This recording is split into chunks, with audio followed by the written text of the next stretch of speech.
Boston. You're trying to avoid Boston. That was the whole Miami-Chicago thing last year to get that number 1 seed. You're trying to avoid Boston. But here's my thing, though. If you remember the games last year, I think another team that the Bulls had problems beating is the New York Knicks. Now, granted, the New York Knicks, they lack a coach who knows defense. But that was before Carmelo. But they lost 2 of those games before Carmelo got there. Problem is with New York's a different team now than they even were last year. They lost Chauncey Billups. They're a bigger and badder team. The Knicks are positioned to be the type of team that's going to beat you down. Exactly. And wear you down if that's how they choose to play. But you got, 33, 34-year-old Mike Bibby? Mike Bibby did nothing in the playoffs. He did nothing in the playoffs, but he made the key shots still versus the Bulls last year.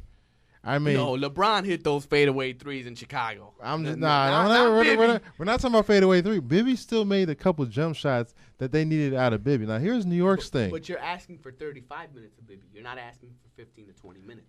I agree with you. That's why that whole Carmelo trade, in the long run, it actually hurt the Knicks because they gave up too many valuable assets right there. No, not for a superstar. For point guard wise, yes. When you're trying to get a Dwight Howard, a LeBron James, a Carmelo Anthony, and you've been the Knicks and you were terrible in the 2000s, you have to do it. They didn't have a choice because this is New York. This is not Denver. Excuse me, Denver. This is not Kansas City. This isn't Sacramento. This is New York. You have to go get the boy that legitimizes you. It certifies them. It makes them a contender again. Because if you put that same Knicks team on the table right now, you are not saying that they're one of the teams to beat the Bulls. I'm not saying it. No, I agree with you right there. But if we put the same Knicks team that they had before Carmelo, though, I was actually nervous because this was a Knicks team, their up-tempo style. That's what contradicts the Bulls style. Bulls style is more slow pace, defensive style. Knicks style is up-tempo, offensive style. And when you're looking at the games before Carmelo Anthony ever was a Knicks, the Bulls struggled versus the Knicks in that fourth quarter. It was just something about the Knicks. I don't know what it is, but as a Chicago Bulls fan, I'm like, why are we struggling? It's the Knicks-Bulls rivalry. Anybody can win that game. Exactly. That's very up and down. It's fun. It is legitimately great for the NBA. This is what the NBA wanted. The NBA wanted the Bulls, the Knicks, Miami, and whoever else you could throw in the fourth seed, fine.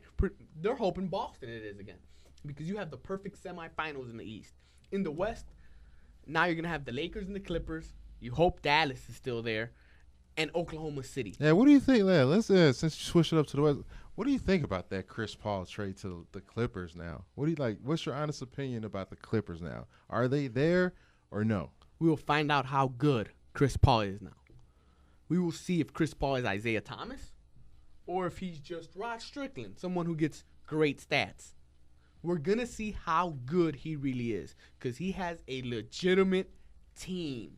I don't want to hear no excuses. He has Blake Griffin, who is the truth, who is Dominique Wilkins 2.0 as a power forward, Karl Malone. He has that type of talent. But he's just young and raw. He's young and raw, but he lacks that one thing that comes crucial down in playoffs. He can't shoot. He can't shoot, and he cannot make a free throw worth his life. Well, they have also Chauncey Billups. They have Mo Williams. They have a 3-guard rotation that's nice. Well, they traded Mo. They did? Mo was part of that trade. Wow. Well, you got Chauncey. But here's my thing, though. You have Chauncey Billups. Chauncey Billups, is he a point guard or is he a shooting guard? He's both. He's a combo guard. So now, are you gonna have Chris Paul at the 1 and Chauncey at the 2? Is that your potential lineup now? Like, what do you think about the Clippers claiming Chauncey Billups off of waivers? Is that a smart move or is that not a smart move? It's a brilliant move. You're only paying $2 million for a guy that's gonna help you win, and he's insurance, and you have him for the whole year, and you're only paying $2 million for someone that can hit big shots and remember, most importantly, Chauncey Billups knows how to play the game. But remember, though, what did Chauncey Billups say, though, after he got the amnesty clause from the Knicks? He said that he does not want to play for certain teams. He wanted to be cleared through waivers because this is the same Chauncey Billups now. He was going to join Miami Heat. Now, my thing was with the Clippers. He's with Chris Paul and Blake Griffin. He's with Chris Paul and Blake Griffin, but you got to understand, though, Chauncey Billups could have been a free agent where he can choose whatever team he wanted to go, and most likely he would have chose Miami. Well, so he didn't get that choice. So now you either play and get paid, or you don't play and you don't get paid. That's the truth. This isn't this. That's why there's waivers. There's no picking and choosing. He could play or he can't play. It's that simple. He's not going to a bad team. This is not the Sacramento Kings picking him up. This isn't Philadelphia picking him up. This is a team that has put themselves in position for the next 2 or 3 years to make a good run in the playoffs. But that's all. Remember, this is all depending now if Chris Paul signs the extension or not. Because the Clippers really, you can look at a one and done this year with Chris Paul. If Chris Paul doesn't sign the extension, you know where he's going to go next year as a free agent. He's in Hollywood, right? He's in Hollywood. He's in Hollywood. But what team does he want to go to and play with? But most importantly, this is what I look at. He gets to play with a young Blake Griffin, a type of talent he's never played with before. That's number one guaranteed. He has Eric Bledsoe to back him off. That's number 2. And Caron Butler, who everybody forgets to talk about. Wow, he's about Caron Butler. He's looking at that team. They already have DeAndre Jordan locked up with Chris Kamen's contract gone over there to New Orleans. He can honestly sit there and say, I can win here. So here's my quick and remember, question. Wouldn't it be nice for him to own LA now that Kobe's getting ready to retire? Since you brought that up now, is it fair to say the Clippers are better than the Lakers right now? No, because it's still the Clippers. Remember, this is the same organization that drafted Danny Manning. I agree with you. It traded for Antonio McDyess. You don't know. Weird things happen with the Clippers. People get hurt awkwardly. Elton Brand got hurt awkwardly. You don't know. You still have to play out the season. Right now, they're even. They're neck and neck. Okay, but here they're neck and neck. Okay, let's look at the moves that Dallas has made. Now, they have no center. They have no center, but they picked up Lamar Odom, a great 6-man. Like, why the Lakers even traded Lamar Odom to Dallas, one of your rivals? Because what everybody forgets to hear in that big trade was they have an exception on a trade clause now. They opened up a lot of money for someone that's sitting out there in Orlando. They don't even have to trade for him now. They can get Dwight Howard in the offseason and do a sign and trade for him because they opened up that space. What people forget is the Lakers really aren't worried about this year. They're worried about the following 2 or 3 years because Kobe's getting older.